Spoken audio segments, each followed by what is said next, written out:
ਰਾਮ ਕਲੀ ਮਹਲਾ ਪੰਜਵਾ। ਰਾਮ ਕਲੀ ਰਾਗ ਦੇ ਵਿੱਚ ਪੰਜਵੇਂ ਪਾਤਸ਼ਾਹ ਕਾਵ ਅਤੇ ਸੰਗੀਤ ਦੇ ਵਿੱਚ ਮਿਲੀ ਹੋਈ ਸ਼ੰਤਨਾਮੇ ਬਾਣੀ ਉਚਾਰਨ ਕਰ ਰਹੇ ਹਨ, ਜਿਹਦੇ ਵਿੱਚ ਇਕੱਲਾ ਕਾਵ ਹੋਵੇ ਪਰ ਸੰਗੀਤ ਨਾ ਹੋਵੇ ਉਹਨੂੰ ਛੰਦ ਕਹਿੰਦੇ ਨੇ। ਜਿਹਦੇ ਵਿੱਚ ਸੰਗੀਤ ਵੀ ਹੋਵੇ ਅਤੇ ਕਾਵ ਵੀ ਹੋਵੇ ਉਹਨੂੰ ਛੰਦ ਕਹਿੰਦੇ ਹਨ। ਛੰਦ ਨਾਮ ਜਸ ਦਾ ਵੀ ਹੈ। ਵਾਹਿਗੁਰੂ ਜੀ ਦੇ ਜਸ ਰੂਪ ਗੁਰਬਾਣੀ ਨੂੰ ਉਚਾਰਨ ਕਰ ਰਹੇ ਹਨ।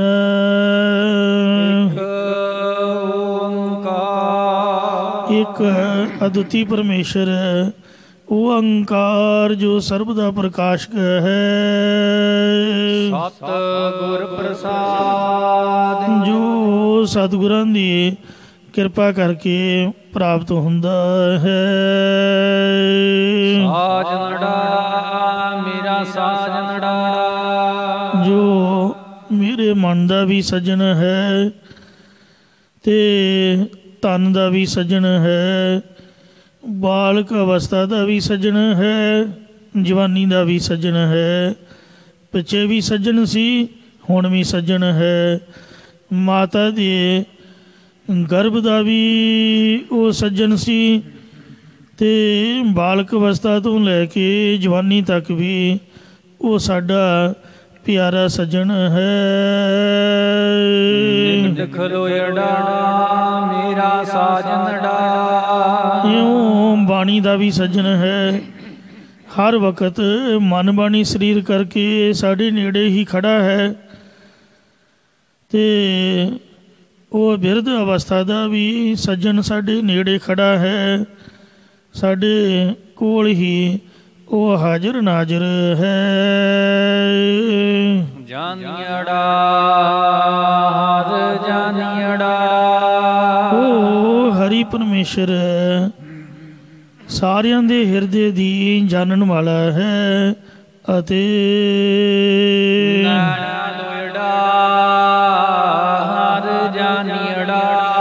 ਦ੍ਰਿਸ਼ਟਾ ਰੂਪ ਹੋ ਕੇ ਸਾਰਿਆਂ ਨੂੰ ਦੇਖ ਰਿਹਾ ਹੈ।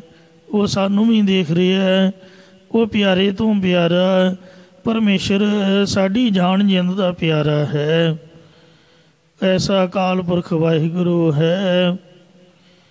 ਕੱਲ੍ਹ ਵੀ ਜ਼ਿਕਰ ਕੀਤਾ ਸੀ ਕਿ ਜਿਸ ਵਕਤ ਪੰਜ ਪਿਆਰੇ ਸਿੰਘ ਸ੍ਰੀ ਹੇਮਕੁੰਟ ਸਾਹਿਬ ਤੋਂ ਵਾਪਸ ਆ ਕੇ ਅਜੇ ਸੋਚ ਹੀ ਰਹੇ ਸਨ ਕਿ ਅਰਦਾਸ ਕੀਤੀ ਸੀ ਕਲਗੀਧਰ ਦਸ਼ਮੇਸ਼ ਪਿਤਾ ਸ੍ਰੀ ਗੁਰੂ ਗੋਬਿੰਦ ਸਿੰਘ ਜੀ ਮਹਾਰਾਜ ਦੇ ਸ੍ਰੀ ਹੇਮਕੁੰਟ ਸਾਹਿਬ ਦੀ ਯਾਤਰਾ ਦੌਰਾਨ ਉੱਥੇ ਹੇਮਕੁੰਟ ਸਾਹਿਬ ਵਿਖੇ ਦਰਸ਼ਨ ਹੋਣ, ਪਰ ਦਰਸ਼ਨ ਤਾਂ ਹੋਏ ਕੋਈ ਨਹੀਂ।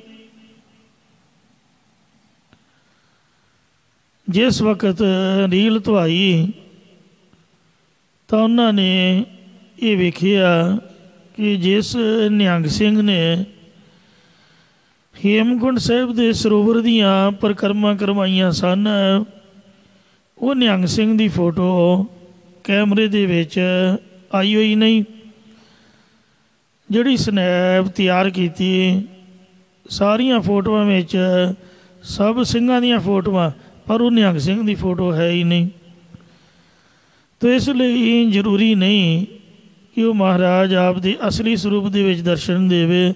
ਉਹ ਕਿਸੇ ਰੂਪ ਦੇ ਵਿੱਚ ਵੀ, ਜਿਵੇਂ ਭਾਈ ਨੰਦ ਲਾਲ ਜੀ ਦੇ ਲੰਗਰ ਦੀ ਪਰਖ ਕਰਨ ਵੇਲੇ ਇੱਕ ਗਰੀਬ ਸਿੱਖ ਦਾ ਰੂਪ ਬਣ ਕੇ ਗੁਰੂ ਗੋਬਿੰਦ ਸਿੰਘ ਮਹਾਰਾਜ ਉੱਥੇ ਚਲਾ ਗਿਆ ਸੀ ਅਤੇ ਅਗਲੇ ਦਿਨ ਭਰੇ ਦੀਵਾਨ ਦੇ ਵਿੱਚ ਗੁਰੂ ਜੀ ਮਹਾਰਾਜ ਨੇ ਐਲਾਨ ਕੀਤਾ ਕਿ ਤੁਸੀਂ ਕਹਿੰਦੇ ਹੋ ਅਸੀਂ ਇੰਨੇ ਲੰਗਰ ਚਲਾਉਂਦੇ ਹਾਂ, ਸਾਨੂੰ ਤਾਂ ਕਿਸੇ ਲੰਗਰ ਵਿੱਚੋਂ ਕੁਛ ਵੀ ਨਹੀਂ ਮਿਲਿਆ। ਇੱਕ ਭਾਈ ਨੰਦ ਲਾਲ ਜੀ ਲੰਗਰ ਵਿੱਚੋਂ ਪਾਸ ਹੋਏ, ਜਿਨ੍ਹਾਂ ਦੇ ਕੋਲੋਂ ਗੁੱਝਾ ਆਟਾ ਅਤੇ ਅੱਧ ਭੁੰਨੀ ਦਾਲ ਸਾਨੂੰ ਪ੍ਰਾਪਤ ਹੋਈ। ਤੋ ਇਸ ਵਾਸਤੇ ਮਹਾਰਾਜ ਸੱਚੇ ਪਾਤਸ਼ਾਹ ਜੀ ਸਾਡੇ ਨੇੜੇ ਹਨ ਅਤੇ ਸਾਡੇ ਦਿਲਾਂ ਦੀਆਂ ਗੱਲਾਂ ਨੂੰ ਜਾਣਦੇ ਨੇ। ਉਹ ਵਾਹਿਗੁਰੂ ਬਾਬਤ ਦੱਸ ਰਹੇ ਹਨ। ਜਾਨੀੜਾ ਹਰ ਜਾਨੀੜਾ, ਜੋ ਪਰਮੇਸ਼ਰ ਸਾਰਿਆਂ ਦੇ ਹਿਰਦੇ ਦੀ ਜਾਣਨ ਵਾਲਾ ਹੈ। ਨੈਣ ਲੋਇੜਾ ਹਰ ਜਾਨੀੜਾ, ਅਤੇ ਨੈਣ ਦ੍ਰਿਸ਼ਟਾ ਰੂਪ ਹੋ ਕੇ ਸਾਰਿਆਂ ਨੂੰ ਅਲੋਇੜਾ ਦੇਖ ਰਿਹਾ ਹੈ। ਉਹ ਸਾਨੂੰ ਵੀ ਦੇਖ ਰਿਹਾ ਹੈ ਕਿ ਆਪਾਂ ਕਥਾ ਕਰ ਰਹੇ ਹਾਂ, ਅਸੀਂ ਬੈਠ ਕੇ ਸੁਣ ਰਹੇ ਹਾਂ, ਕਿਹੜਾ ਕਿੱਥੇ ਕੀ ਕਰ ਰਿਹਾ ਹੈ। ਉਹ ਪਿਆਰੇ ਤੋਂ ਪਿਆਰਾ ਹਰੀ ਪਰਮੇਸ਼ਰ ਸਾਡੀ ਜਿੰਦ ਜਾਣ ਦਾ ਪਿਆਰਾ ਹੈ। ਨੈਣ ਲੋਇਆ ਘਟ ਘਟ ਸੋਇਆ, ਉਸ ਪਰਮੇਸ਼ਰ ਅਕਾਲ ਪੁਰਖ ਵਾਹਿਗੁਰੂ ਨੂੰ ਸੱਜੇ ਖੱਬੇ ਮਨਮੁਦ ਰੂਪ, ਸੁਰਤੀ ਸਿਮਰਤੀ ਰੂਪ, ਵੈਰਾਗ ਵਿਵੇਕ ਰੂਪ, ਪਰੋਖ ਅਪਰੋਖ ਗਿਆਨ ਰੂਪ ਨੇਤਰਾਂ ਦੇ ਨਾਲ ਅਸਾਂ ਨੇ ਵੇਖਣਾ ਕੀਤਾ ਹੈ। ਕਿਹੜਾ ਕਹਿੰਦਾ ਹੈ ਪਰਮਾਤਮਾ ਨਹੀਂ ਦਿਖਦਾ, ਆਪਾਂ ਨੇ ਅੱਖਾਂ ਦੇ ਨਾਲ ਉਹਦੇ ਦਰਸ਼ਨ ਕੀਤੇ ਹਨ, ਜੋ ਸਾਰਿਆਂ ਘਟਾ ਘਟਾਂ ਦੇ ਵਿੱਚ ਬਿਰਾਜਮਾਨ ਹੈ ਜਾਂ ਸ਼ੋਭਨੀਕ ਹੋ ਰਿਹਾ ਹੈ। ਆਤ ਅੰਮ੍ਰਿਤ ਪ੍ਰਭੂੜਾ, ਅਤੀ ਅਤੀ ਅੰਤ ਅੰਮ੍ਰਿਤ ਪਾ ਬ੍ਰਹਮਾਨੰਦ ਰੂਪ ਅਤੇ ਪਿਆਰਾ ਗਾੜਾ ਆਨੰਦ ਦੇਣ ਵਾਲਾ ਹੈ। ਜਾਂ ਪਿਆਰਾ ਪਰਮੇਸ਼ਰ ਅਤਿਅੰਤ ਮੋਖ ਰੂਪ, ਪ੍ਰੇਮ ਰਸ ਰੂਪ, ਅੰਮ੍ਰਿਤ ਵਾਲਾ ਅਤੇ ਗੋਹਜ ਗੁਪਤ ਕੋ ਗੁਪਤ ਹੈ ਕਿ ਗੈਬੁਲ ਗੈਬ ਹੈ। ਤੂੰ ਹਿਰਦੈ ਗੁਪਤ ਵਸੈ ਦਿਨ ਰਾਤੀ, ਤੇਰਾ ਭਾਉ ਨ ਬੁਝੈ ਗਵਾਰੀ। ਨਾਲ ਹੁੰਦਾ ਲੈ ਨਾ ਸਤੰਦਾ, ਉਹ ਪਰਮੇਸ਼ਰ ਹਰ ਵਕਤ ਜੀਵ ਦੇ ਨਾਲ ਹੀ ਹੁੰਦਾ ਹੈ। ਪਿੱਛੇ ਵੀ ਸੀਗਾ, ਹੁਣ ਵੀ ਹੈ ਤੇ ਅੱਗੇ ਨੂੰ ਵੀ ਹੋਵੇਗਾ। ਜੇ ਨਾਲ ਨਾ ਹੁੰਦਾ ਤਾਂ ਪ੍ਰਹਿਲਾਦ ਭਗਤ ਨੂੰ ਹਰਨਾਕਸ਼ ਨੇ ਮਾਰ ਸੁੱਟਿਆ ਸੀਗਾ। ਜਲ ਅਗਨੀ ਵਿੱਚ ਘੱਤਿਆ, ਜਲੇ ਨਾ ਡੂਬੇ ਗੁਰ ਪ੍ਰਸਾਦ। ਪਰ ਗੁਰੂ ਦੀ ਇਹੋ ਜਿਹੀ ਕਿਰਪਾ ਹੋਈ ਕਿ ਨਾ ਤੇ ਉਹਨੂੰ ਪਾਣੀ ਨੇ ਡੋਬਿਆ, ਨਾ ਹੀ ਅੱਗ ਨੇ ਸਾੜਿਆ। ਹੰਭ ਕੇ ਤੱਤੇ ਥੰਮ ਨਾਲ ਜੱਫਾ ਵੀ ਪਵਾਤਾ, ਫਿਰ ਵੀ ਯਕੀਨ ਨਹੀਂ ਆਇਆ। ਕਿਰਪਾਨ ਵੱਟ ਕੇ ਮਾਰੀ ਥੰਮੇ ਨਾਲ, ਇੰਨਾ ਭਿਆਨਕ ਖੜਕਾ ਹੋਇਆ। ਕਹਿੰਦਾ ਦੱਸ ਓਏ ਤੇਰਾ ਰੱਬ ਕਿੱਥੇ ਹੈ, ਮੈਂ ਤੈਨੂੰ ਹੁਣੇ ਤਲਵਾਰ ਨਾਲ ਝਟਕਾ ਦਿਆਂਗਾ। ਜਦ ਤਲਵਾਰ ਮਾਰਨ ਲੱਗਾ ਤੇ ਕਹਿਣ ਲੱਗਾ ਪ੍ਰਹਿਲਾਦ, ਹੇ ਪਿਤਾ ਜੀ, ਉਹ ਇੱਥੇ ਹੀ ਤਾਂ ਹੈ, ਆ ਵੇਖੋ ਥੰਮੇ ਦੇ ਵਿੱਚ ਵੀ ਹੈ। ਤਾਈਓ ਤਾਂ ਮੈਨੂੰ ਕੁਛ ਹੋਇਆ ਨਹੀਂ। ਜਿਸ ਵਕਤ ਕਹਿੰਦਾ ਕਿ ਮੈਨੂੰ ਵੀ ਦਿਖਾ ਜੇ ਥੰਮੇ ਵਿੱਚ ਹੈ, ਕਿਰਪਾਨ ਦਾ ਖੜਕਾ ਜਦ ਕੀਤਾ ਤੇ ਉਸੇ ਵਕਤ ਹੀ ਥੰਮ ਪਾੜ ਗਿਆ।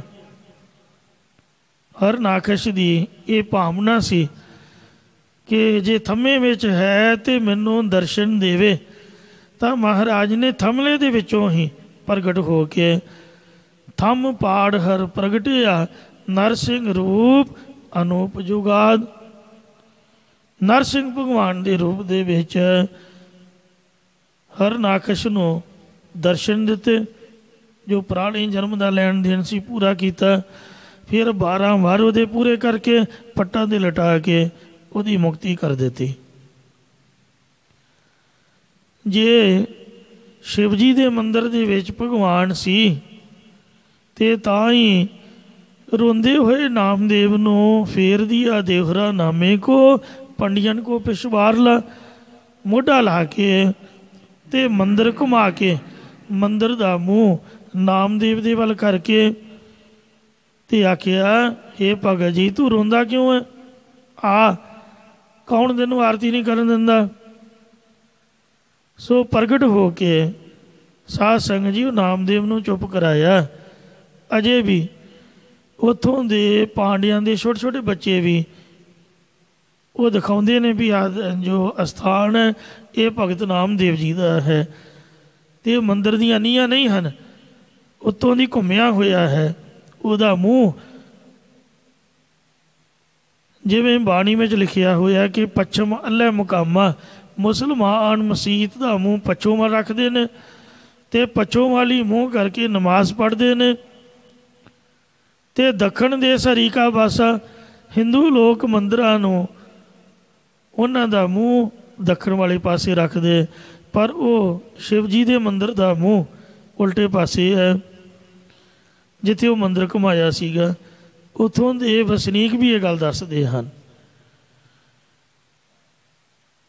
ਛੋਟੀ ਉਮਰ ਦੇ ਵਿੱਚ ਜਦ ਨਾਨਾ ਡਿਊਟੀ ਲਾ ਕੇ ਚਲਾ ਗਿਆ ਕਿ ਦੁੱਧ ਪਿਆਉਣਾ ਹੈ, ਤਾਂ ਕਪਲ ਗਾਏ ਨਾਮੇ ਦੁਹਿਆਨੀ, ਮੂਰਤੀ ਭਾਵੇਂ ਪੱਥਰ ਦੀ ਸੀਗੀ, ਉਹਦੇ ਭਾਣੇ ਵੀ ਨਾਨਾ ਰੋਜ਼ ਮੂਰਤੀ ਨੂੰ, ਭਗਵਾਨ ਨੂੰ ਦੁੱਧ ਪਿਲਾਉਂਦਾ ਹੈ। ਭੋਲੇ ਭਾਏ ਮਿਲੇ ਰਗੜਾਇਆ, ਕਪਲਾ ਗਾਂ ਚੋ ਕੇ ਮੂਰਤੀ ਦੇ ਅੱਗੇ ਰੱਖ ਕੇ ਕਹਿਣ ਲੱਗਾ, ਹੇ ਭਗਵਾਨ ਜੀ, दूध पियो गोबिंदे राए, दूध पियो मेरो मन पति आए, ना ही ਤਾਂ ਘਰ ਕੋ ਬਾਪ ਰਸਾਏ। ਘਰ ਦਾ ਪਿਓ ਮਤਲਬ ਨਾਨਾ, ਨਾਨਕੇ ਰਹਿੰਦੇ ਸੀ, ਉਹ ਗੁੱਸੇ ਹੋ ਜਾਏਗਾ ਕਿਉਂਕਿ ਕੰਮ ਕਿਤੇ ਪਿਓ ਚੱਲਿਆ, ਨਾਮਦੇਵ ਨੂੰ ਆਖ ਸਿਧਾਇਆ, ਉਹ ਕਿਤੇ ਕੰਮ ਗਿਆ ਹੋਇਆ, ਮੇਰੀ ਉਹਨੇ ਡਿਊਟੀ ਲਾਈ ਹੈ, ਜੇ ਮੈਂ ਤੁਹਾਨੂੰ ਦੁੱਧ ਨਾ ਪਿਆਇਆ, ਤੁਸੀਂ ਮੇਰੇ ਕੋਲ ਦੁੱਧ ਨਾ ਪੀਤਾ, ਉਹਨੇ ਮੈਨੂੰ ਗੁੱਸੇ ਹੋਣਾ। ਉਹ ਸਾਰੀ ਦਿਹਾੜੀ ਦੁੱਧ ਲਾ ਕੇ ਬੈਠਾ ਰਿਹਾ। ਫਿਰ ਆਖਰ ਮਹਾਰਾਜ ਨੇ ਪੀਤਾ, ਫਿਰ ਬਾਂਹ ਫੜ ਲਈ, ਕਹਿੰਦਾ ਵੀ ਉਹ ਨਾਨਾ ਤਾਂ ਆਪ ਵੀ ਪੀਂਦਾ ਹੁੰਦਾ ਸੀ, ਤੁਸੀਂ ਸਾਰਾ ਹੀ ਪੀ ਚੱਲੇ। ਮੈਂ ਇੰਨੇ ਚਿਰ ਦਾ ਭੁੱਖਾ ਬੈਠਾ ਵੀ ਮੈਨੂੰ ਵੀ ਕੁਛ ਦਿਓ, ਸੀਤ ਪ੍ਰਸ਼ਾਦ ਆਪਣਾ। ਉਹ ਤਾਂ ਸੀਤ ਪ੍ਰਸ਼ਾਦ ਛਕਦਾ ਹੁੰਦਾ ਸੀ, ਹੁਣ ਉਹਨੂੰ ਕੀ ਪਤਾ ਵੀ ਉਹ ਸਾਰਾ ਆਪ ਹੀ ਗੜਗੜ ਪੀ ਜਾਂਦਾ। ਕਹਿੰਦੇ ਲੈ ਭਗਤਾ, ਮਹਾਰਾਜ ਦਾ ਸੀਤ ਪ੍ਰਸ਼ਾਦ ਛੋਟੀ ਜਿਹੀ ਉਮਰ 'ਚ ਹੀ ਨਾਮਦੇਵ ਨੇ ਵੇਖੋ ਦੁੱਧ ਦਾ ਛਕਿਆ। ਉਹ ਤੋਂ ਬਾਅਦ ਇਹੋ ਜਿਹਾ ਨਿਸ਼ਚਾ ਬੱਝਾ। ਭਗਤਮਾਲ ਗ੍ਰੰਥ ਵਿੱਚ ਲਿਖਿਆ ਹੈ ਕਿ ਨਾਮਦੇਵ ਨੂੰ 72 ਵਾਰ ਵਾਹਿਗੁਰੂ ਜੀ ਦੇ ਦਰਸ਼ਨ ਹੋਏ, ਪਰ ਬਾਣੀ ਵਿੱਚ ਤਾਂ ਇਹ ਲਿਖਿਆ ਹੈ, ਆਉਂਦਾ ਨਾ, ਨਾਲ ਹੋ ਬੰਦਾ ਲਹਿ ਨਾ ਸਕੰਦਾ। ਇਹਦੀ ਆਪਾਂ ਅਰਥ ਕਰ ਰਹੇ ਹਾਂ, ਪੰਕਤੀ ਵਿਚਾਰ ਅਧੀਨ, ਕਿ ਉਹ ਵਾਹਿਗੁਰੂ ਹਮੇਸ਼ਾ ਹੀ ਸਾਡੇ ਨਾਲ ਹੈ, ਪਰ ਅਸੀਂ ਗਿਆਨ ਵਾਸਤੇ ਉਹਨੂੰ ਜਾਣ ਨਹੀਂ ਸਕਦੇ। ਨਾਮਦੇਵ ਦੀਆਂ ਅੱਖਾਂ ਖੁੱਲੀਆਂ ਅਤੇ ਬਾਣੀ ਵਿੱਚ ਦਰਜ ਹੈ ਕਿ ਨਾਮਦੇਵ ਹਰਿ ਜੀਓ ਵਸੈ ਸੰਗ। ਭਗਤ ਨਾਮਦੇਵ ਜੀ ਦੇ ਨਾਲ ਹੀ ਵਾਹਿਗੁਰੂ ਜੀ ਵਸਦਾ ਸੀ।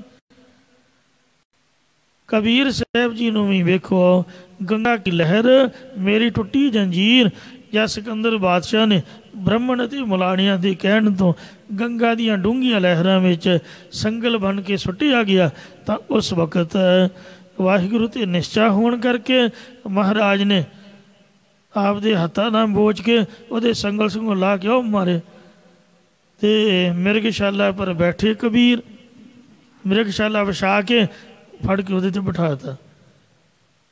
ਤਰਦੇ ਤਰਦੇ ਜਿੱਥੇ ਘਾਟ 'ਤੇ ਇਸ਼ਨਾਨ ਕਰਨ ਆਉਂਦੇ ਸਨ, ਉੱਥੇ ਘਾਟ 'ਤੇ ਲੱਗ ਗਏ, ਸਤਿਨਾਮ ਵਾਹਿਗੁਰੂ ਕਰਦੇ, ਮੋਢੇ 'ਤੇ ਪਰਨਾ ਪਾ ਕੇ ਅਤੇ ਆਪਦੇ ਘਰ ਨੂੰ ਆ ਗਏ। ਵਾਹਿਗੁਰੂ ਸੀ ਅਤੇ ਤਾਂ ਹੀ ਕਬੀਰ ਸਾਹਿਬ ਜੀ ਦੀ ਰੱਖਿਆ ਹੋਈ। ਉਂਝ ਕੌਣ ਰੱਖਿਆ ਕਰਦਾ ਜੀ ਦੱਸੋ?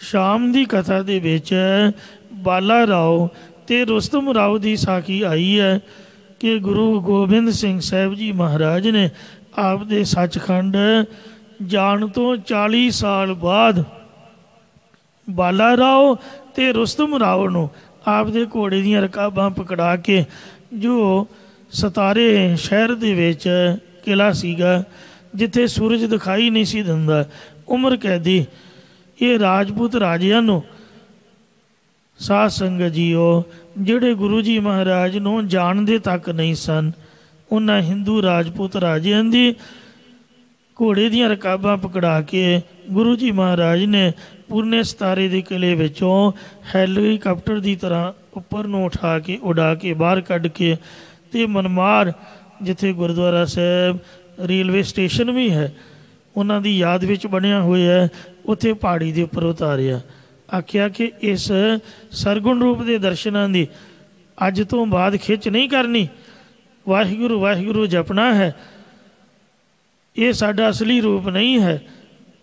ਕਹਿੰਦੇ ਜੀ ਫਿਰ ਸਾਨੂੰ ਫਿਰ ਕੋਈ ਫੜ ਲਿਆ ਕਿਸੇ ਨੇ, ਫਿਰ ਕੀ ਕਰਾਂਗੇ? ਅਤੇ ਮਹਾਰਾਜ ਕਹਿੰਦੇ ਹੁਣ ਤੁਹਾਡੀ ਹਵਾ ਵੱਲ ਵੀ ਕੋਈ ਨਹੀਂ ਵੇਖੇਗਾ, ਤੁਸੀਂ ਜਾਓ ਸਾਡੇ ਖਾਲਸੇ ਦੇ ਪੈਰ ਫੜੋ।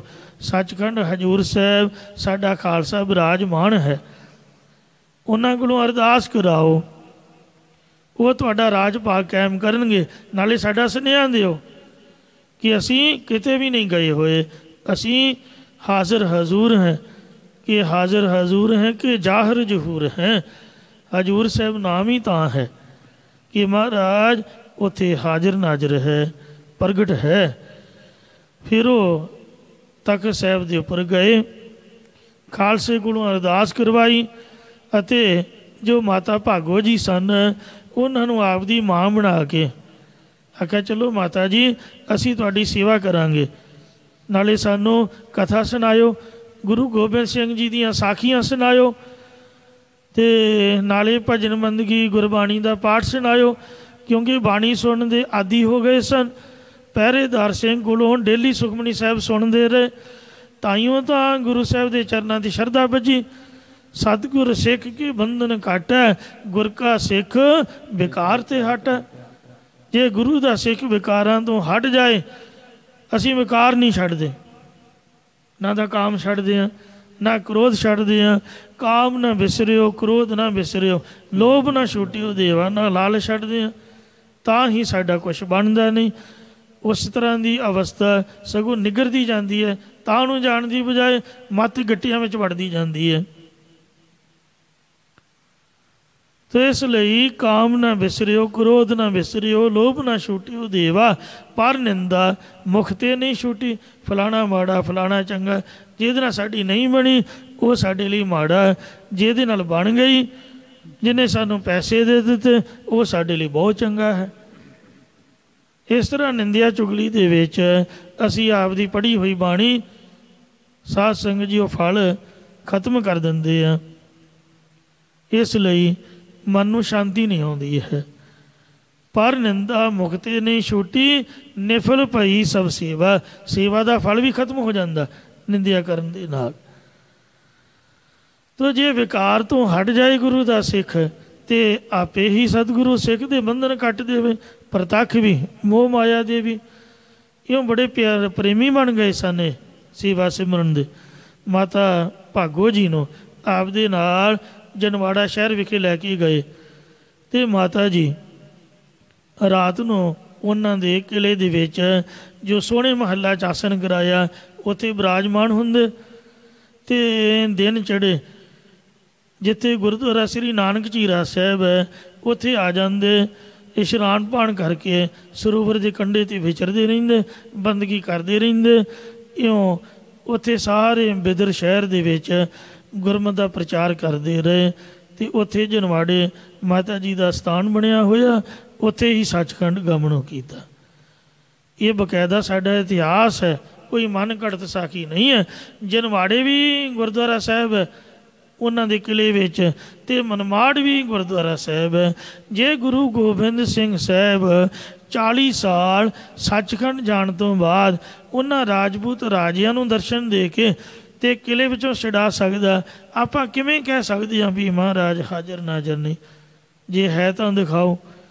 ਅਤੇ ਇਸ ਲਈ ਇਹ ਨਿਸ਼ਚੈ ਕਰਨਾ ਪਏਗਾ। ਸਹਿਬ ਫਰਮਾਉਂਦੇ ਹਨ ਨਾਲ ਹੋਵੰਦਾ, ਉਹ ਹਰ ਵਕਤ ਪਰਮੇਸ਼ਰ ਸਾਡੇ ਨਾਲ ਹੀ ਹੁੰਦਾ ਹੈ।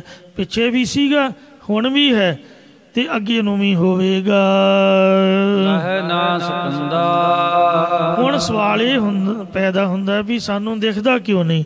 ਕਿਉਂਕਿ ਅਸੀਂ ਅਗਿਆਨੀ ਹਾਂ ਅਤੇ ਅਗਿਆਨ ਵਸ ਹੋ ਜਾਣ ਕਰਕੇ ਉਹ ਸਾਨੂੰ ਦਿਖਦਾ ਨਹੀਂ, ਅਸੀਂ ਉਹਨੂੰ ਦੇਖ ਨਹੀਂ ਸਕਦੇ।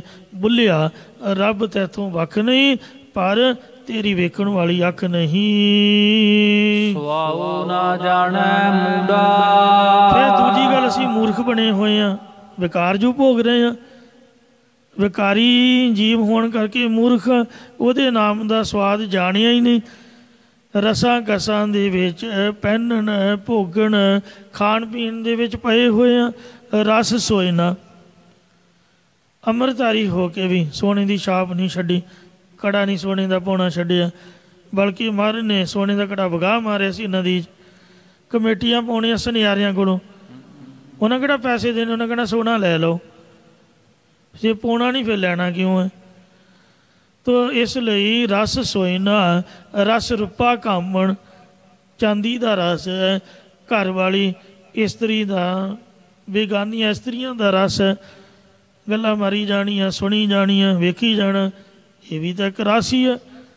ਰਸ ਪਰਮਲ ਕੀ ਵਾਸ, ਸੁਗੰਧੀਆਂ ਲਾਉਣ ਦਾ ਰਸ ਹੈ। ਰਸ ਘੋੜੇ, ਪਿੱਛੇ ਘੋੜੇ ਹੁੰਦੇ ਸੀਗੇ, ਅੱਜ ਕੱਲ੍ਹ ਕਾਰਾਂ ਨੇ। ਕਾਰ ਤਾਂ ਕਾਰ ਹੀ ਹੈ, ਜ਼ਰੂਰੀ ਨਹੀਂ ਵੀ ਲਗਜ਼ਰੀ ਹੋਵੇ ਜਾਂ ਆਟੋਮੈਟਿਕ ਹੋਵੇ। ਬੰਦੇ ਨੇ ਸਫ਼ਰ ਤੈਅ ਕਰਨਾ ਹੈ, ਉਹ ਆਮ ਮਰੂਤੀ ਕਾਰ ਦੇ ਛੋਟੇ ਮੋਟੇ ਵਹੀਕਲ 'ਤੇ ਵੀ ਬੰਦਾ ਕਰ ਸਕਦਾ। ਅਤੇ ਕੰਪਨੀਆਂ ਨੂੰ ਸਾਡਾ ਭੇਤ ਆ ਗਿਆ ਵੀ ਕਿਵੇਂ ਇਹਨਾਂ ਲੋਕਾਂ ਨੂੰ ਲੁੱਟਣਾ ਹੈ। ਮਹਿੰਗੀਆਂ ਮਹਿੰਗੀਆਂ ਲਗਜ਼ਰੀ ਕਾਰਾਂ ਅਤੇ ਨਿੱਤ ਨਵੀਆਂ, ਸਾਲ ਬਾਅਦ ਹੀ ਮਾਡਲ ਬਦਲ ਕੇ, ਅਤੇ 50-50 ਲੱਖ ਅਤੇ ਕਰੋੜ ਮਰ, ਸਿਰਫ ਕਾਹਦਾ ਵੀ ਸ਼ੋਅ ਮੇਲਾ ਕਰਨਾ। ਇੰਝ ਗੱਡੀਆਂ ਮੋਟਰਾਂ ਦੇ ਉੱਪਰ ਚੜ੍ਹਨ ਦਾ ਰਸ, ਰਸ ਘੋੜਿਆਂ ਦਾ ਰਸ ਹੈ।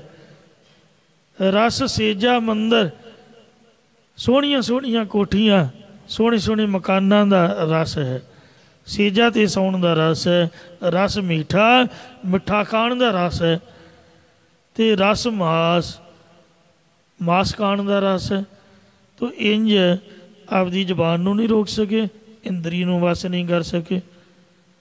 ਤੋ ਇਸ ਵਾਸਤੇ ਜੇ ਮਹਾਰਾਜ ਸੱਚੇ ਪਾਤਸ਼ਾਹ ਜੀ ਦੇ ਨਾਮ ਦਾ ਰਸ ਨਹੀਂ ਜਾਣਿਆ ਤਾਂ ਫਿਰ ਉਹ ਵਾਹਿਗੁਰੂ ਦਿਖੇਗਾ ਕਿਵੇਂ। ਸੁਆਉ ਨਾ ਜਾਣੇ ਮੂੜਾ, ਇਹ ਮੂਰਖ ਵਿਸ਼ੇ ਰਸਾਂ ਦੇ ਖਾਣ ਪੀਣ ਦੇ ਸਵਾਦ ਵਿੱਚ ਤਾਂ ਪਿਆ ਹੋਇਆ, ਅਤੇ ਪਰ ਨਾਮ ਦੇ ਸਵਾਦ ਨੂੰ ਜਾਣਦਾ ਨਹੀਂ ਹੈ। ਮਾਇਆ ਮਦ ਮਾਤਾ, ਵਾਹਿਗੁਰੂ ਦਿਖਦਾ ਕਿਉਂ ਨਹੀਂ ਹੈ। ਧੰਨੇ ਨੂੰ ਤਾਂ ਖੂਹ 'ਤੇ ਹੀ ਦਿਖ ਪਿਆ ਸੀਗਾ, ਪੱਥਰ ਦੇ ਵਿੱਚੋਂ ਹੀ ਦਿਖ ਪਿਆ ਸੀਗਾ। ਸਾਨੂੰ ਗੁਰੂ ਗ੍ਰੰਥ ਸਾਹਿਬ ਦੇ ਵਿੱਚੋਂ ਵੀ ਕਿਉਂ ਨਹੀਂ ਦਿਖਦਾ? ਕਿਉਂਕਿ ਸਾਡਾ ਧਿਆਨ ਮਹਾਰਾਜ ਦੇ ਵਿੱਚ ਨਹੀਂ ਹੈ। ਕਦੀ ਮਹਾਰਾਜ ਨੂੰ ਪੜ੍ਹਿਆ ਹੀ ਨਹੀਂ, ਜੇ ਪੜ੍ਹਿਆ ਹੈ ਸੁਣਿਆ ਹੈ ਅਤੇ ਵਿਚਾਰਿਆ ਹੀ ਨਹੀਂ, ਅਤੇ ਕਦੀ ਜ਼ਿੰਦਗੀ ਗੁਰਬਾਣੀ ਮੁਤਾਬਕ ਢਾਲੀ ਹੋਈ ਨਹੀਂ। ਧਿਆਨ ਹੀ ਸਾਡਾ ਮਾਇਆ ਵਿੱਚ, ਗੋਲਕ ਦੇ ਵਿੱਚ ਹੈ, ਪਦਾਰਥਾਂ ਦੇ ਵਿੱਚ ਹੈ, ਕੱਪੜੇ ਲੀੜੇ ਵਿੱਚ ਹੈ। ਸੋ ਮਾਇਆ ਮਦ ਮਾਤਾ, ਮਾਇਆ ਦੇ ਹੰਕਾਰ ਦੇ ਵਿੱਚ ਅਸੀਂ ਮਸਤੇ ਹੋਏ ਹਾਂ। ਜਿਵੇਂ ਸ਼ਰਾਬ ਪੀ ਕੇ ਸ਼ਰਾਬੀ ਬੰਦੇ ਨੂੰ ਕੋਈ ਸੁੱਝਦਾ ਨਹੀਂ, ਇਉਂ ਜੀਵ ਮਾਇਆ ਦੀ ਸ਼ਰਾਬ ਪੀ ਕੇ ਮਸਤਿਆ ਹੋਇਆ ਹੈ, ਹੰਕਾਰਿਆ ਹੋਇਆ ਹੈ। ਮਾਇਆ ਮਦ ਮਾਤਾ ਬੋਲ ਨਾ ਜਾਣੈ, ਮਾਇਆ ਮਦ ਮਾਤਾ ਮਰਨਾ ਚੀਤ ਨਾ ਆਵੇ।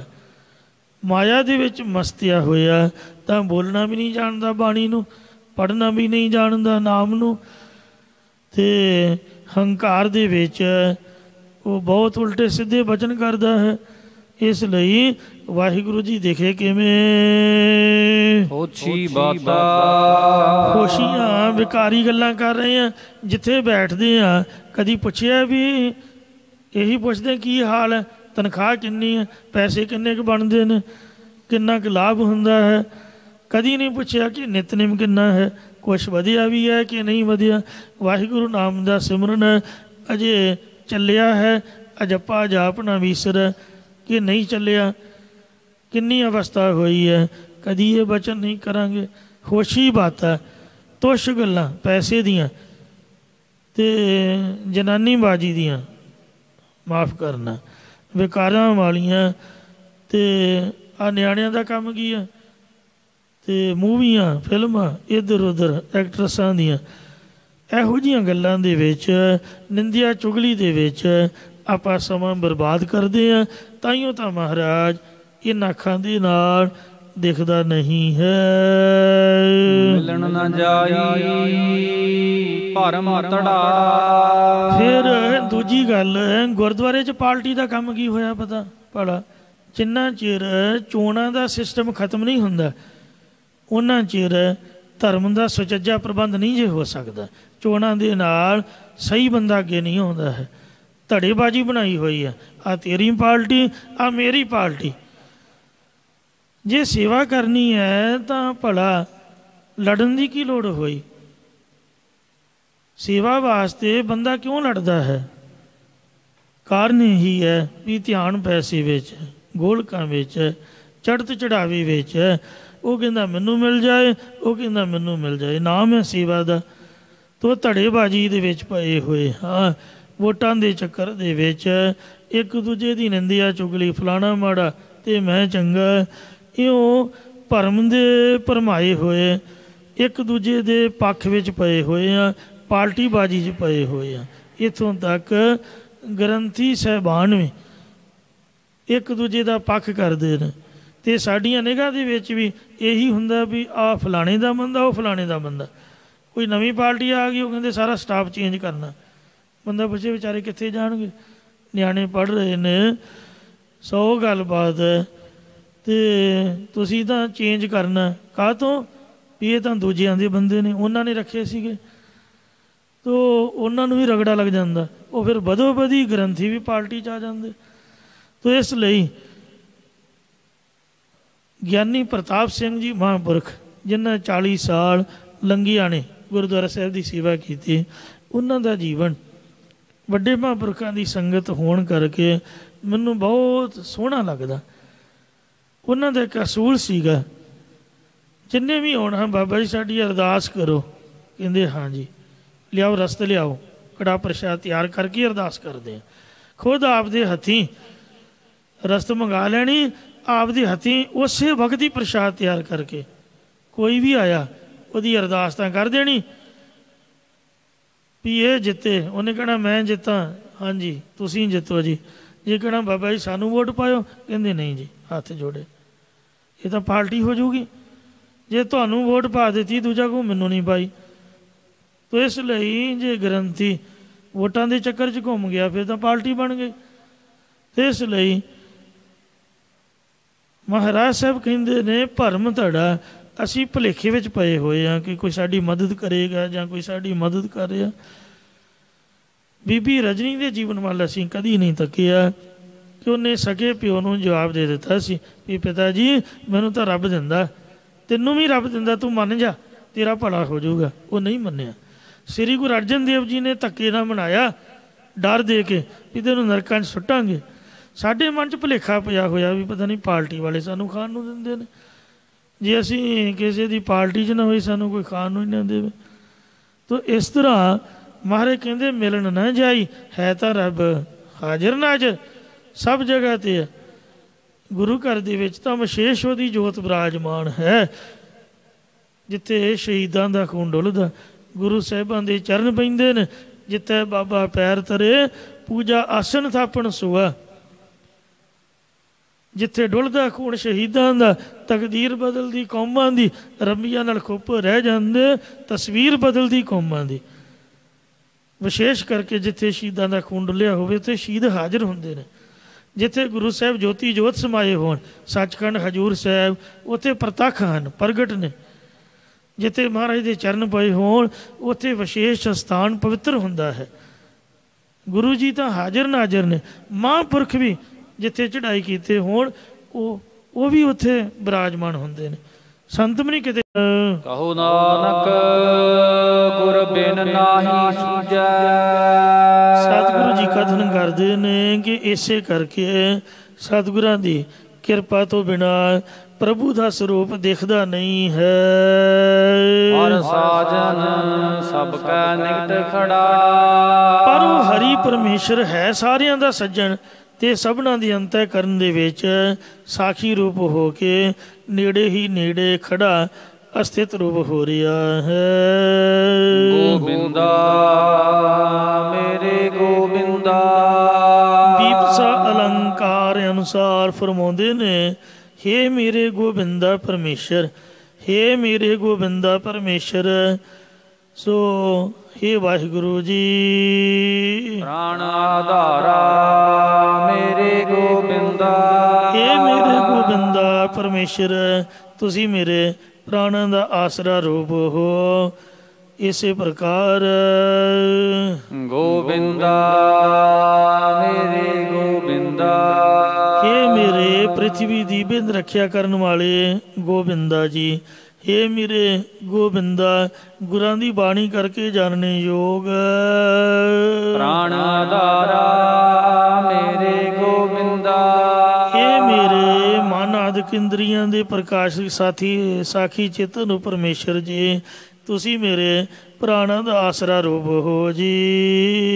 ਕਿਰਪਾਲਾ ਮੇਰੇ ਕਿਰਪਾਲਾ। हे ਮੇਰੇ ਕਿਰਪਾਲਾ ਦਿਆਲੂ, हे ਮੇਰੇ ਕਿਰਪਾ ਦੇ ਘਰ, हे ਮੇਰੇ ਕਿਰਪਾਲੂ ਪਰਮੇਸ਼ਰ। ਦਾਨ ਦਾਤਾਰਾ ਮੇਰੇ ਕਿਰਪਾਲਾ। हे ਦਾਨ ਦੇਣ ਵਾਲੇ ਦਾਤਾ ਜੀ, हे ਮੇਰੇ ਕਿਰਪਾ ਦੇ ਘਰ ਪਰਮੇਸ਼ਰ ਜੀ, ਤੂੰ ਮੇਰੇ ਤੇ ਤਿੰਨਾਂ ਕਾਲਾਂ ਵਿੱਚ ਕਿਰਪਾਲੂ ਹੈ ਅਤੇ हे ਮੇਰੇ ਤੇ ਕਿਰਪਾ ਕਰਨ ਵਾਲੇ ਪਰਮੇਸ਼ਰ, ਤੂੰ ਤਿੰਨਾਂ ਕਾਲਾਂ ਵਿੱਚ ਦਾਨ ਦਾ ਦਾਤਾ ਹੈ। ਇਸੇ ਪ੍ਰਕਾਰ ਕਿਰਪਾਲਾ ਮੇਰੇ ਕਿਰਪਾਲਾ। हे ਮੇਰੇ ਕਿਰਪਾਲੂ ਪਰਮੇਸ਼ਰ ਜੀ, ਕਿਰਪਾਲਾ ਸ੍ਰਿਸ਼ਟੀ ਨੂੰ ਪੈਦਾ ਕਰਨ ਵਾਲੇ ਬ੍ਰਹਮਾ, ਪਾਲਣਾ ਕਰਨ ਵਾਲੀ ਵਿਸ਼ਨੂੰ ਤੇ ਲਾ ਲੈਤਾ ਕਰਨ ਵਾਲੇ ਸ਼ਿਵ ਜੀ।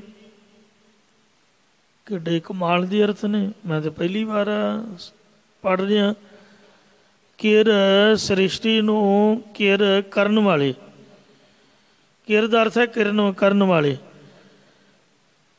ਬ੍ਰਹਮਾ ਰੂਪ ਹੋ ਕੇ, ਤੇ ਪਾਲਣਾ ਕਰਨ ਵਾਲੇ ਵਿਸ਼ਨੂੰ ਰੂਪ ਹੋ ਕੇ, ਤੇ ਲਾ ਲੈਤਾ ਕਰਨ ਵਾਲੇ ਸ਼ਿਵ ਜੀ ਰੂਪ ਹੋ ਕੇ, ਇਤਿਆਦਿਕ ਤੂੰ ਤਿੰਨਾਂ ਬ੍ਰਹਮਾ ਵਿਸ਼ਨੂੰ ਸ਼ਿਵ ਜੀ ਨੂੰ ਵੀ ਪੈਦਾ ਕਰਨ ਵਾਲਾ ਹੈ। ਦਾਨ ਦਾਤਾਰਾ ਮੇਰੇ ਕਿਰਪਾਲਾ। ਇਹ ਮੇਰੇ ਕਿਰਪਾ ਦੇ ਆਲਾ ਘਰ ਪਰਮੇਸ਼ਰ ਇਹਨਾਂ ਤਿੰਨਾਂ ਨੂੰ ਪੈਦਾ ਕਰਨ ਵਾਲਾ ਹੈ। हे ਮੇਰੇ ਕਿਰਪਾ ਦੇ ਘਰ ਪਰਮੇਸ਼ਰ, ਇਹਨਾਂ ਤਿੰਨਾਂ ਨੂੰ ਸ਼ਕਤੀਆਂ ਦਾ ਦਾਨ ਦੇਣ ਵਾਲਾ ਦਾਤਾ ਹੈ। ਦਾਨ ਦਾਤਾਰਾ ਪਰਪਾਰਾ। हे ਪਰਮੇਸ਼ਰ, ਤੂੰ ਸਾਰਿਆਂ ਨੂੰ ਦਾਨ ਦੇਣ ਵਾਲਾ ਦਾਤਾ ਰੂਪ ਹੈ। ਪ੍ਰਕਿਰਤੀ ਅਪਰ ਉਹ ਹੈ ਤੇ ਤੂੰ ਅਪਾਰਾ ਪ੍ਰਕਿਰਤੀ ਦੇ ਪਾਰਾਵਾਰ ਤੋਂ ਪਰੇ ਹੈ ਜਾਂ ਬੇਅੰਤ ਹੈ ਤੇ ਚਾਰ ਖਾਣੀਆਂ ਦੇ ਘਟ ਘਟ ਅੰਤਰ ਸੋਹਣਿਆ। ਘਟਾਂ ਦੇ ਵਿੱਚ ਸਾਰਿਆਂ ਦੀ ਅੰਤःਕਰਨ ਦੇ ਅੰਦਰ ਸ਼ੋਭਨੀਕ ਹੋ ਰਹੀ ਹੈ। ਭਾਵ ਸਾਰੇ ਤੇਰੀ ਚੇਤਨ ਸੱਤਾ ਤੋਂ ਬਗੈਰ ਮੁਰਦਾ ਹੀ ਹਨ। ਦਾਸੀ ਧਾਰੀ ਸਬਲ ਬਸਾਰੀ। ਇਹ ਪਰਮੇਸ਼ਰ ਮਾਇਆ ਦਾਸੀ ਭਗਤਾਂ ਕੀ ਕਾਰ ਕਮਾਵੇ। ਲੋਕਾਂ ਨੇ ਤਾਂ ਟੰਮਣੇ ਤੇ ਚਾੜੀ ਹੋਈ, ਸਿਰ ਤੇ ਚਾੜੀ ਹੋਈ ਆ, ਧੂਪ ਦਿਖਾਉਂਦੇ, ਆਰਤੀ ਕਰਦੇ, ਪੂਜਾ ਕਰਦੇ, ਪਿਓ ਨੂੰ ਮੰਨਣਾ ਤੇ ਮਾਂ ਗਾਉਂਦੇ ਨੇ ਜੈ ਮਾਤਾ ਜੈ ਮਾਂ ਦਾ। ਬੰਦਾ ਪੁੱਛੇ ਵੀ ਪਿਓ ਨੂੰ ਕਿਉਂ ਨਹੀਂ ਮੰਨਦੇ ਬਈ? ਪਿਓ ਦੀ ਪੂਜਾ ਤਾਂ ਅਕਾਲ ਪੁਰਖ ਵਾਹਿਗੁਰੂ ਦੀ ਵਿਸ਼ੇਸ਼ ਕਰਨੀ ਚਾਹੀਦੀ ਹੈ ਸਾਨੂੰ। ਤੋ ਮਾਂ ਦੀ ਸੋਭਾ ਪਿਤਾ ਕਰਕੇ ਹੀ ਹੈ। ਮਾਂ ਦਾ ਅਰਥ ਹੈ ਮਾਂ ਮਾਇਆ, ਮਤਲਬ ਮਾਇਆ ਦੀ ਤਾਂ ਪੂਜਾ ਕਰਨੀ, ਮਾਇਆ ਨੂੰ ਤਾਂ ਮੰਨਣਾ। ਅਕਾਲ ਪੁਰਖ ਜਿਹਨੇ ਪੈਦਾ ਕੀਤੀ ਹੈ ਉਹਦਾ ਨਾਂ ਹੀ ਕੋਈ ਨਹੀਂ, ਜਿਹਨੇ ਦਿੱਤੀ ਬਖਸ਼ੀ ਹੋਈ ਹੈ। ਤੋ ਇਸ ਵਾਸਤੇ ਪੂਜਾ ਅਕਾਲ ਕੀ ਪਰਚਾ ਸ਼ਬਦ, ਪੂਜਾ ਜੇ ਕਰਨੀ ਹੈ ਤਾਂ ਮਹਾਰਾਜ ਕਹਿੰਦੇ ਅਕਾਲ ਦੀ ਕਰਨੀ ਚਾਹੀਦੀ ਹੈ। ਜਾਗਦ ਜੋਤ ਜਪੈ ਨਿਸਬਾਸੁਰ, ਤੇ ਜਾਗਦ ਜੋਤ ਜਪੈ ਨਿਸਬਾਸੁਰ, ਏਕ ਬਿਨਾ ਮਨ ਨੈਕ ਨਾਨ। ਇੱਕ ਵਾਹਿਗੁਰੂ ਹੈ, ਉਹਦੇ ਤੋਂ ਦੂਜੀ ਮਾਇਆ ਹੈ। ਤੋ ਇਸ ਲਈ ਇਹ ਮਹਾਰਾਜ ਸੱਚੇ ਪਾਤਸ਼ਾਹ ਜੀ ਦੇ ਚਰਨਾਂ ਦੀ ਦਾਸੀ ਹੈ। ਜਿਹੜੀ ਲక్ష్ਮੀ ਹੈ ਉਹ ਵਿਸ਼ਨੂੰ ਦੇ ਪੈਰਾਂ 'ਚ ਬਹਿੰਦੀ ਹੈ। ਤੋ ਇਸ ਲਈ ਮਹਾਰਾਜ ਦਾ ਜਿਹੜਾ ਫੁਰਨ ਹੈ ਉਹਦਾ ਨਾਮ ਹੀ ਮਾਇਆ ਹੈ। ਅਕਾਲ ਪੁਰਖ ਪ੍ਰਭੂ ਨੇ ਇੱਕ ਮਾਇਆ ਰੂਪੀ ਆਪ ਦੀ ਟਹਿਲਣ, ਆਪ ਦੀ ਜਿਹੜੀ ਦਾਸੀ ਹੈ ਉਹ ਕਲਪ ਤਦਾਤਮਕ ਸੰਬੰਧ ਕਰਕੇ ਆਪਣੇ ਆਸਰੇ ਧਾਰਨ ਕੀਤੀ, ਪੈਦਾ ਕੀਤੀ ਹੋਈ ਹੈ।